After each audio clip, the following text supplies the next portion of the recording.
Maka kematian ulama adalah kematian manusia.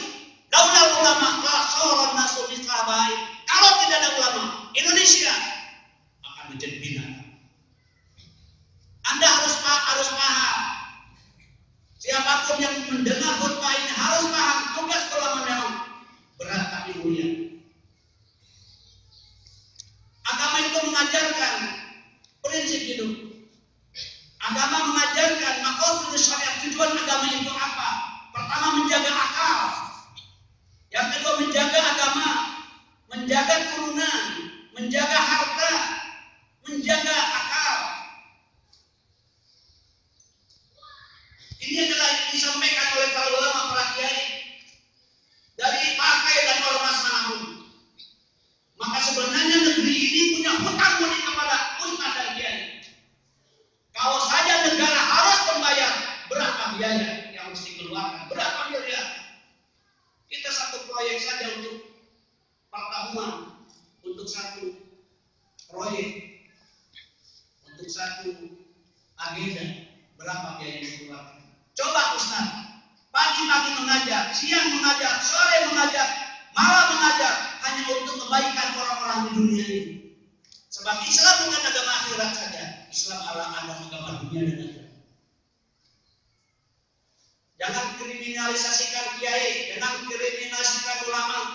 Kita semua tanpa ulama, tanpa kiai, kita tidak akan bisa apa-apa.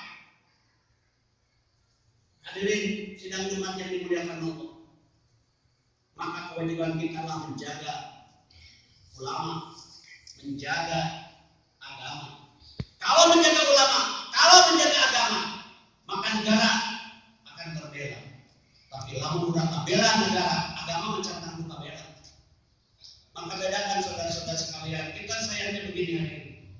Lamun jalan macam jadi biasa saudara tangkap kiai, datang ke pesantren, minta dukungan, minta restu.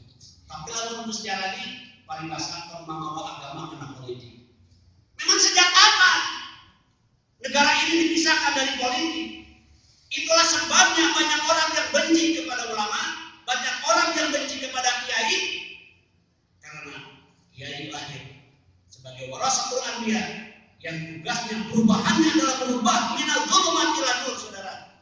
Dzulumat itu adalah minal syirik, dari syirik ke tauhid. Banyak orang-orang yang syirik, orang-orang yang tidak bertauhid, yang benci kepada konsep ini.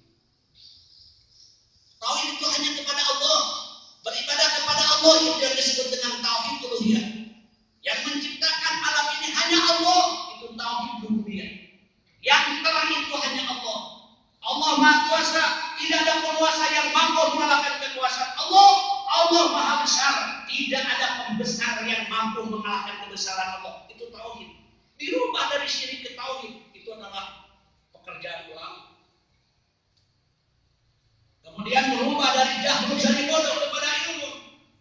Coba pagi-pagi ngajar orang tidak bisa baca Quran menjadi bisa, tidak bisa sholat menjadi bisa, tidak tahu cara berbuat kebajikan menjadi tahu.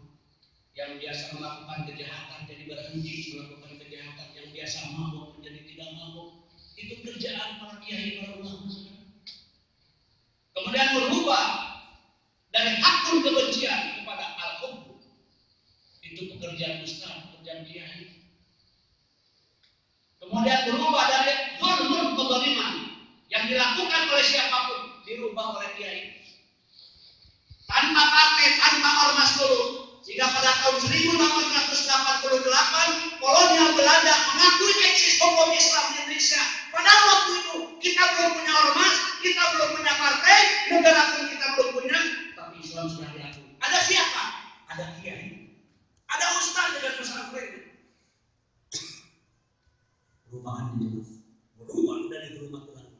Yang lain itu yang dilakukan oleh siapapun dirubah oleh pribadi, oleh kelompok, bahkan oleh rezim. Makanya prinsip kiai dari dulu adalah memperkuat yang benar sekalipun. Yang benar itu tidak punya kekuatan. Sekarang kita lain. Targetnya kita adalah bagaimana membenarkan yang kuat, padahal yang kuat belum tentu benar. Itu artinya menjina. Ini adalah prinsip kiai, merubah, kemudian merubah minal munkar ila ta'at wal ibadah. Makanya banyak orang yang benci kepada kiai ketika punya program-program kemaksiatan, hiburan-hiburan malam, penjual narkoba yang merasa terganggu, terusik. Karena memang konsep ulama adalah berubah minal munkar ila ta'ah wal ibadah. Siapa yang berani seperti itu? Maka sekarang kita jangan berandai-andai. Kenapa dua ustaz tadi kemudian dianiaya setelah sholat subuh, kemudian terindikasi kedua pelaku adalah orang gila. Kita jangan berandai-andai, serahkan kepada yang berwajib biar bekerja dengan benar. Tapi minimal bagi para ustaz, para kiai,